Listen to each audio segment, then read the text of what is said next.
Hey, welcome back to the channel. This is Matt and Nate. This is our show. We're going to react to the College Football Playoff Committee's first rankings. So they just came out, maybe about an hour ago or so. And there's definitely some surprises in here. I'm looking specifically at your team, Ohio State. I mean, they're not really that far off from the AP. I think the AP had them at 6, right? And it looks like they're at 5. What are your thoughts on where Ohio State is currently ranked?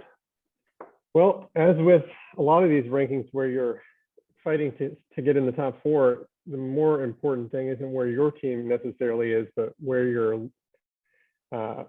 biggest rivals in making that top 4 are. So for us, it looks like Oregon and Cincinnati are going to be, I thought Oklahoma was going to be an issue, but they're way down at number 8.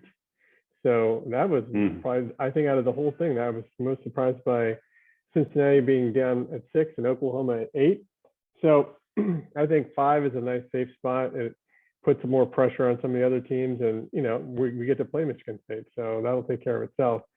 So it would be nice to get a little cushion if we could get Oregon to lose also, but we shall see.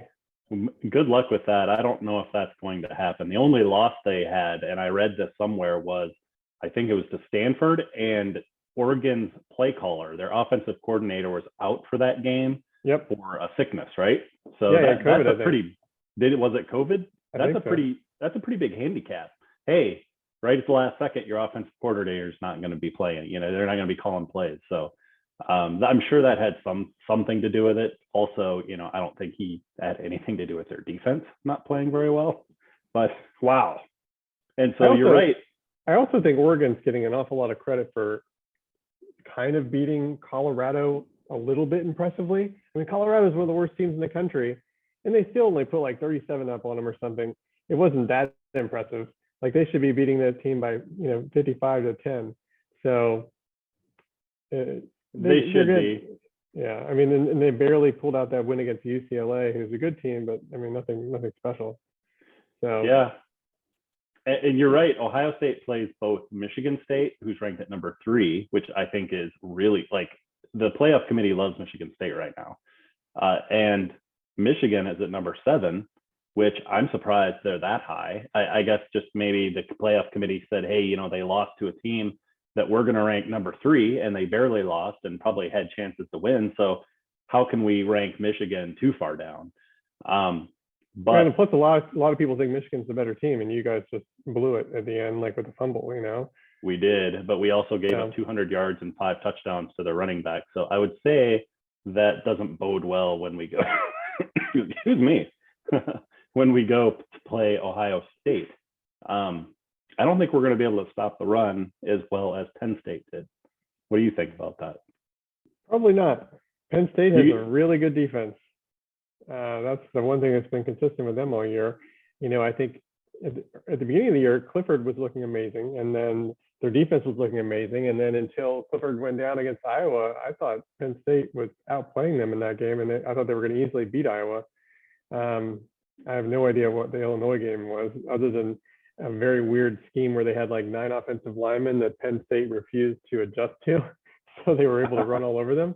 That's just a weird, bad coaching on the defensive side there. But other than that, the Penn State has their defense. I mean, they have a ton of NFL players on that defense, so they're going to be, a lot. I mean, that was probably the toughest defensive team we'll play all year until the playoffs. By the way, speaking of Penn State, I love how you're representing the Penn State team with your attire right now. I can totally look at you and tell you that you are a huge Buckeye fan. I mean, just by looking at you. I got my blue on. I didn't get the yellow today, but yeah, exactly. So when's your jersey? Is that on order? Yes, it is. So it's on order. I mean, like, I know I'm sure they've been back ordered, right? I mean, it's probably because of all those ships out there in California that are locked up is why you don't have. I would probably blame someone in politics for that happening, but since this isn't a political show, we'll save that for another day. I'm sure that I mean, your jersey is on its way. Explain to me again why you can't wear like an older jersey, because I think that story is kind of funny actually. It's in a box somewhere because It's still in a box. It's been deemed to be too big to be too big. Yeah, they were too big and baggy apparently. So this is not small and tight. Yours looks normal, like a normal size. Yeah, well, I mean, what were you eating back when you were wearing those jerseys? Were you on the DeJuan Jones diet exactly? I mean, it was the all my clothes from the 90s and the early 2000s was, you know, like the super baggy style. Did you used to be 6'7" and 380? That like too, your right tackle? Maybe left tackle, but one of the tackles. Yeah. Okay. Well, hopefully by the next time we do one of these shows, you will have a jersey to wear and you won't be wearing Penn State colors.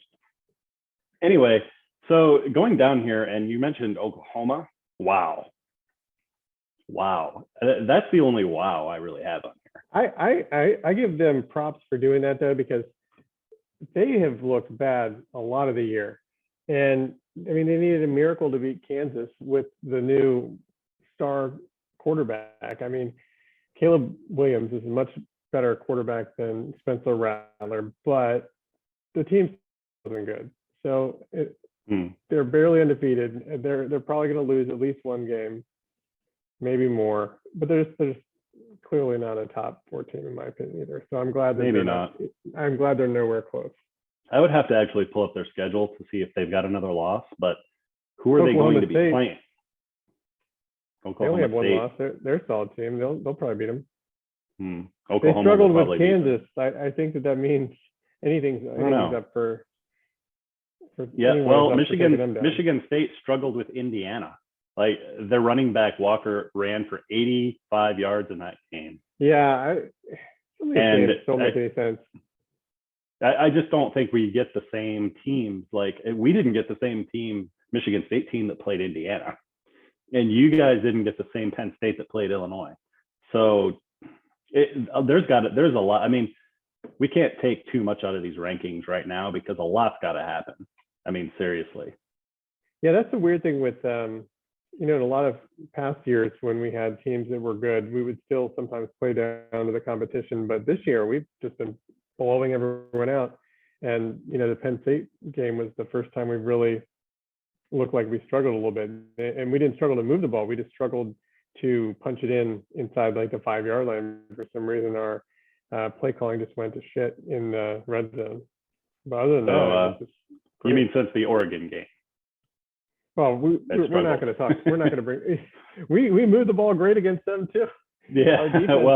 Our defense just happened to have a guy, coordinating one of his first games, and he was not very good at letting the team run the same play call over and over again and making zero adjustments. So, well, I don't know how that happens.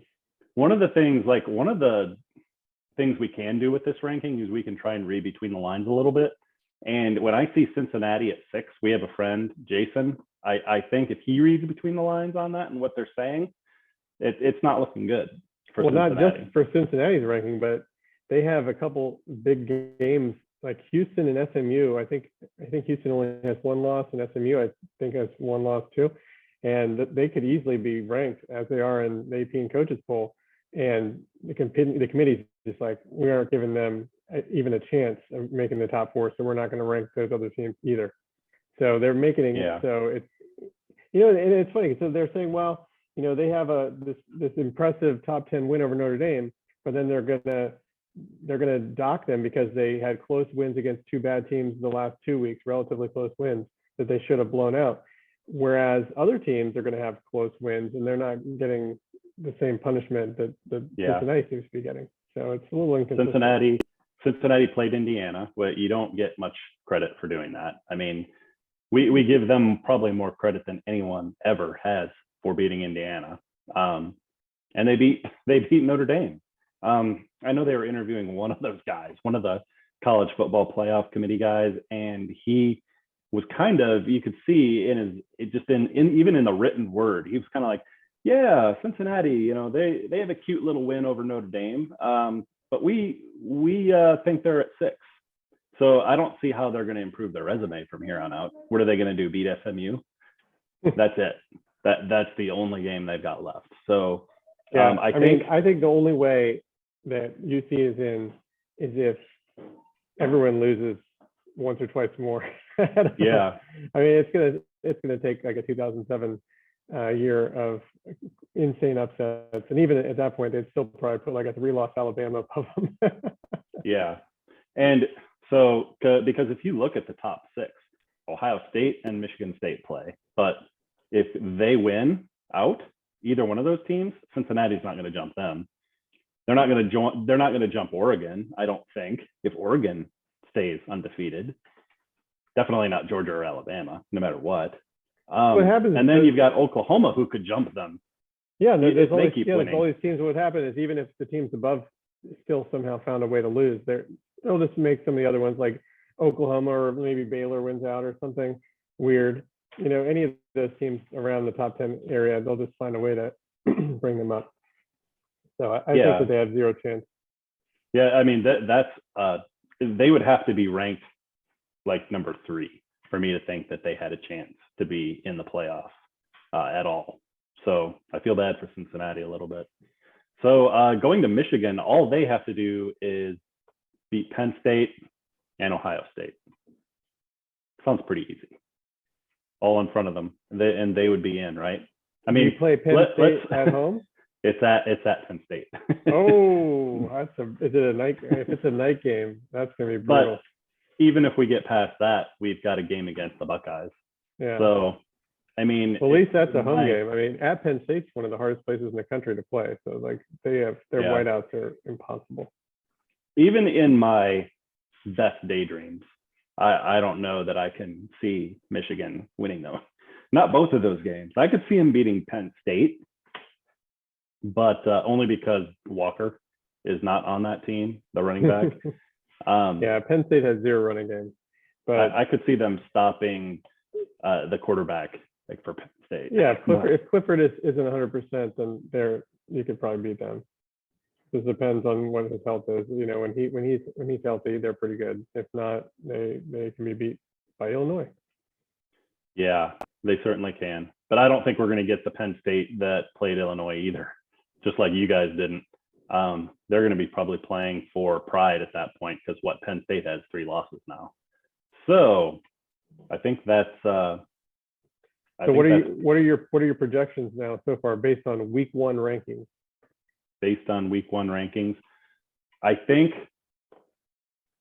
Alabama is going to beat Georgia. Like, okay. My prediction, for the end. So if Alabama beats Georgia, then they're both in. But the trickier question is, so what happens if Alabama and Georgia win out?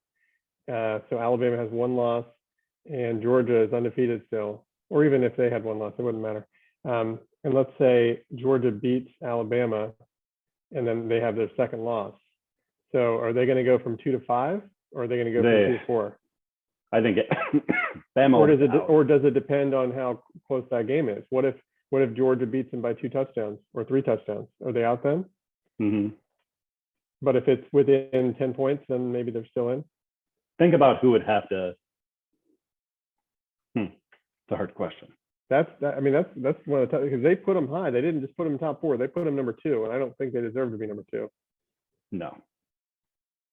So I thought that was, I thought the surprises were Bama at 2, Cincinnati at 6, Oklahoma at 8. Those are the biggest surprises in my opinion. Yeah, those are surprises. Bama. I mean, they could have been fair. I know they're putting Cincinnati way low because they don't want to have any chance of them making it, but they could have still put them in the top 4 and then just moved them down because they weren't beating anyone and other teams did. And that would have been perfectly fine. But I think they're trying to avoid any even appearance of controversy by throwing them way down at the beginning, so that there's not even an issue. Yeah, the playoff committee could not get themselves to put Michigan State at 2. Like, that was too much to ask. They just couldn't do it. So yeah, and they'll deserve the number 2 if they can win out. I mean, oh, totally, big if. But yeah, I don't get the whole Alabama. I mean, they barely beat Florida. They lost to A&M team that's been playing terrible. Um, It's safe. and yeah, this is not the Alabama team of last year that just dominated everyone. I mean, that was one of the best teams I've ever seen. Mhm. You know, and really like their best player is a former Buckeye. So Yeah, the receiver. Our number 4 receiver is their superstar. I think he wouldn't have gotten caught from behind on a 60-yard run though. So I will say. Yeah, you know, the same guy caught both of them. The receiver and our running back both caught by the same guy. Like that guy. Oh, was it the same Penn State guy? Yeah. Yeah, it was the big Penn State guy too, the big corner. Yeah. I noticed there was a big corner out there, and I was like, yeah, they have some freaky athletic guys in their secondary. Yeah, definitely. Well, see, the playoff committee with that top 5, they're giving themselves leeway. I mean, it almost doesn't matter. Alabama, I mean, next week, like that could change. Well, no, maybe not next week. When does Michigan State play Ohio State? We play Nebraska this week, and then it might be after. I think then maybe we play Purdue, and then I think it's Michigan State and Michigan, maybe. I'm not sure if there's another one in there. Okay, that will be a great game. Oh my gosh. Yeah, so we're gonna have to finish with Michigan State, then Michigan, then Big Ten championship, then the playoffs. It's gonna be a heck of a stretch. Well, we have to pray, or you have to pray, like we both do, that Michigan State doesn't lose to some nobody team. They lose to Purdue. So I think they play Purdue, I think, this week, which would be a huge letdown game anyway. Walker will probably rush for under 100 yards in that game and like 1 touchdown. Yeah, I think teams like that too that aren't used to the pressure, they will either have a close win or find a way to lose. But man, it's just so weird. I don't have a whole lot of faith in them. I mean, clearly their defense isn't that great, and yeah, it's just it's very unbelievable that they are going to hold on to that the rest of the year. Cade McNamara vastly outplayed the quarterback for Michigan State. Vastly outplayed him. I was proud of Cade, but not so much of that run defense for Michigan. That is. Yeah, the Michigan State pass defense and the Michigan run defense were both pretty abysmal. Yeah, they gave up some big plays in the pass game too. Not nearly as many as in the run game, but they did. Anyway, any other surprises in here? What about the last? I mean, the bottom of this list is pretty unspectacular, really. I mean, actually, one of the interesting things is like, what happens if Wake Forest wins out? I mean, they're undefeated. Is that possible? Yeah, they can win out. There's a lot of people. So we have Wake Forest is 8-0. Have they played Clemson yet? No, they still have to play Clemson. They still have to play Boston College, and I think NC State. So they still have three games they could lose. And actually, they're actually underdogs against North Carolina this weekend, even though they're ranked number 8 or number 9.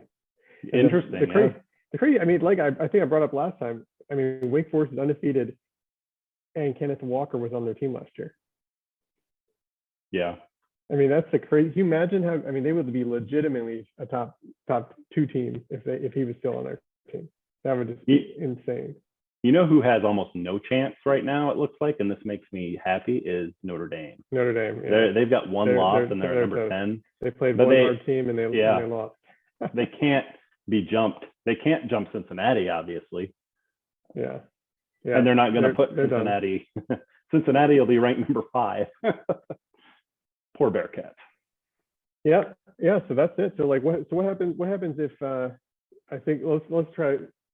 Outside of like everyone losing twice, let's see what the hardest scenario, in my opinion, would be. Let's say Georgia loses another. I don't know. I don't think they're going to lose, but let's say Georgia beats Alabama by like 8 points. So it's not a blowout. It's not super close, but they beat them. Ohio State wins out. Oregon wins out. Cincinnati wins out. Oklahoma wins out. Wake Forest wins out. So we have undefeated Georgia, 1 loss Alabama, 1 loss Ohio State, one loss Oregon, undefeated Cincinnati, undefeated Oklahoma, undefeated Wake Forest. Then what happens? Yeah, they're not going to put they're not going to put a 2-loss Alabama team ahead of Ohio State. I know that. The only issue I see from happening there is Oregon. Like if Oregon. Well, yeah, no, I didn't say it would be ahead of Ohio State. I think it would be Ohio State or Georgia number one, maybe. I think at that point, I think we would probably be number two, and then I think Oregon. Well, no, Oregon would be two. We would be three, and then who's going to get the fourth spot? Then are you going to give it to Oklahoma or Wake Forest? Wake Forest. Let's just assume Wake Alabama. Forest is going to lose. Or Alabama. Maybe that's when they decide Cincinnati. If they go 8-0, there's going to be a lot of pressure for them to give Cincinnati a chance, though. See, Oklahoma would at least have like some decent wins. There's better teams, I think, in the Big 12 than the ACC this year. So even though it's a great Cinderella story for Wake Forest, I don't see how. I mean, it would be neat, and I'm rooting for them to win just because I think it would be crazy. Because I enjoy the chaos as long as my team still makes it. Yeah, definitely. It's potentially going to be a really crazy year for the playoffs. It really is. And you know what? Clemson, if they didn't fall off the map this year, where would Clemson be in all this? Even if they had like that one loss against Georgia, if they were, didn't lose any other games and started improving like you thought they were. Yeah, usually they would be a whole lot wrecking this even more. Yeah, usually there's not a whole lot of drama when when there's a bunch of elite teams. Usually there's like 2 to 3 elite teams, and then you're fighting over the fourth spot. Whereas that's how it goes most years. And then this year it's just like there's like no truly elite teams, and then there's Georgia, who's great on defense and has a good enough offense, and that's it. Like everyone else is just really good, but no other elite teams really.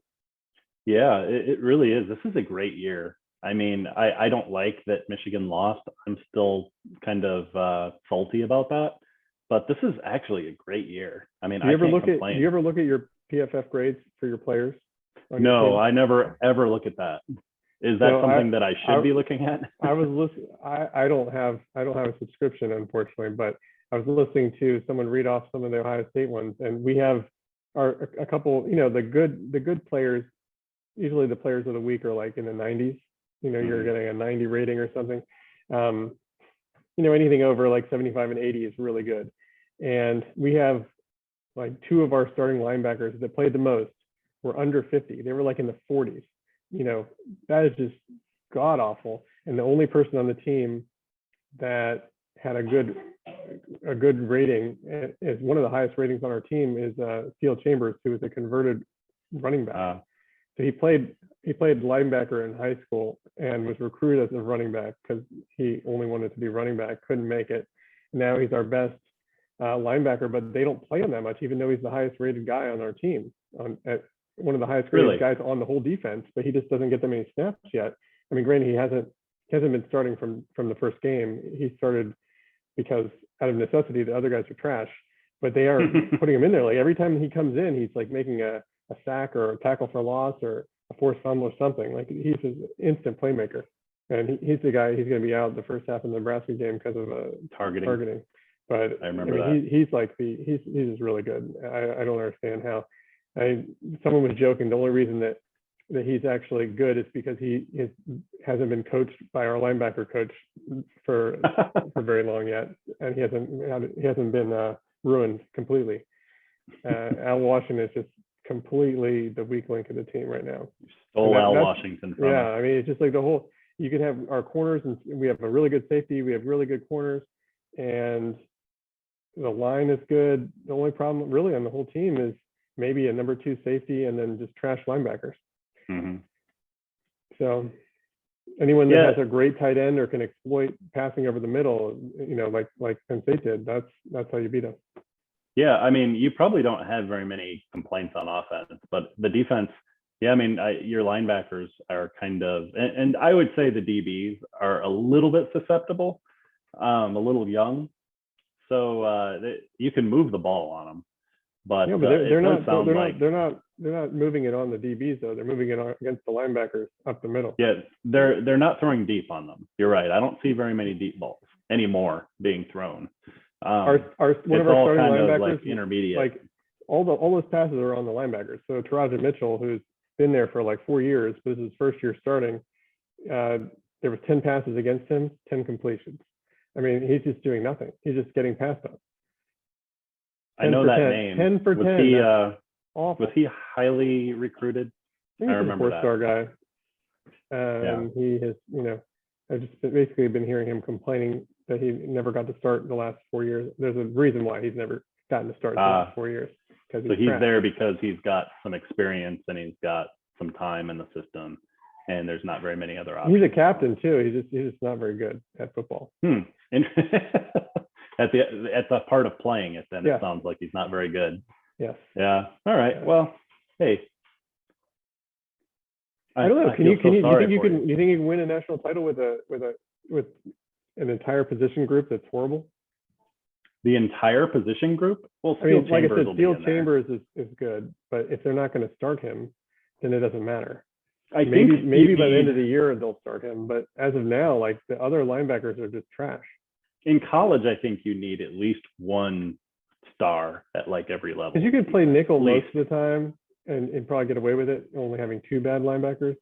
But if Steel Chambers is one of them, then you only really have to deal with 1 bad linebacker. But I mean, they can't defend the pass at all. So like all the teams are just going to be going after. Just watch all the plays. They're not going after the corners. They just throw right over the middle because the linebackers can't cover anybody. I like it. I'll remember that for the Michigan-Ohio State game. Hopefully, maybe you'll have a jersey by then. Hopefully. That would be great. Awesome.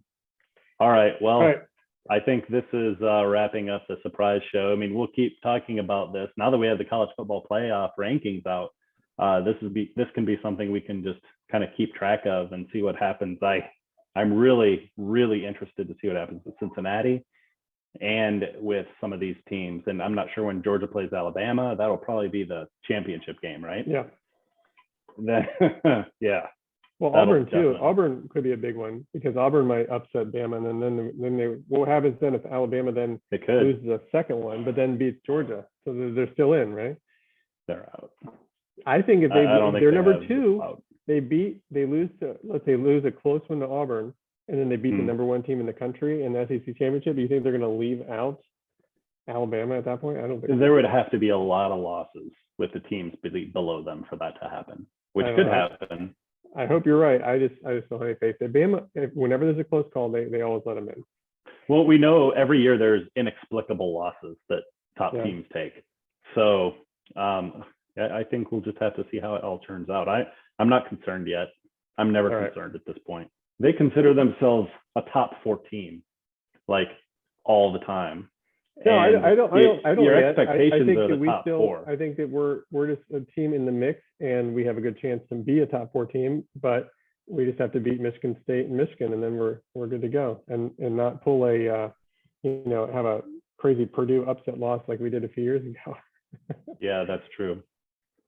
I don't think it'll happen. I think the offense is too explosive for that. Yeah, I'm not really worried about this year, and we don't have like a horrible defense anymore like we did a couple of years ago. Yeah, exactly. And they'll be up for both Michigan State and Michigan. And so I think that Ohio State definitely has the inside track. I don't think they'll get tripped up. I think they'll be fine. I'm just highly interested in seeing what happens with those bottom teams. And like I was saying, like Ohio State, you consider yourself a top 4 team, an elite top 4 going to be in there. Like Michigan, Michigan and Michigan State, like we don't have those expectations. Like I'm just happy to be here at number 7-1. I mean, like, considering the season Michigan had last year and then the expectations coming in, everyone thought the ceiling was going to be like a 7-5 team. That was the ceiling. That's what like they were going to be able to do with Cade McNamara. We didn't know anything about him. So right now, I mean, I would have considered if they would have beaten Michigan State, we could have lost all the rest of the games in the season, and I would have considered that a success. That sounds like a terribly low amount of expectations for your own team, and it is. But considering what we came into and what I thought was going to happen this year, Michigan is way outperforming. I mean, we'll still probably end up third in the Big Ten if we don't beat Penn State. But man, well, no, even if we do beat I Penn State, think the fact that it's November and you guys are still in the playoff picture is a very good sign. and we're in the top 10. Yeah. We'll just have to. I'll have to go a week ago. How many years back has it been since you've been top 10 in November? 2019, I think. Oh, in November? In November. I'm gonna have to go do some research. I know so that'll be your project for the next show. You gotta let me know how many years it's been. I believe it might have been the year that Ohio State and Michigan went into overtime. I think that was, and when who was that quarterback back then? The guy everyone was happy was gone because he just couldn't get to the next level, and he was clearly didn't get the fourth down. On fourth down, he didn't get the first down. Oh. And Harbaugh was doing this at the press conference. He was clearly this far away, which he was. I think that was the last time that we actually. JT Barrett, the clear. Were in the top 10. JT Barrett, clearly didn't get the first down, and I'm sure you agree. But yeah, that was the last time. I'm sure we that were I in the don't top agree. 10. We always hit the spot, every spot. We had only had one loss at that point when we were playing Ohio State. I can't remember the years. 2017. It might have been 2018. Yeah, that was a great game. Yeah, great game. But that was the last time. Yeah. All right. Well, let's sign off and we'll see how they play this weekend. I get to watch a Nebraska team get trounced because they're going to be getting some payback for playing a team that actually made us sweat for a little bit. So they're going to be taking out their frustrations. Yes. Team that you had to win with field goals. Yeah. Oh. That made me happy. Well, at least we have a field goal kicker that's actually semi-decent this year. He hasn't even missed a single kick. Crazy. Jim Tressel is loving this game. All right. Take it easy. Later. Have a good one. Bye.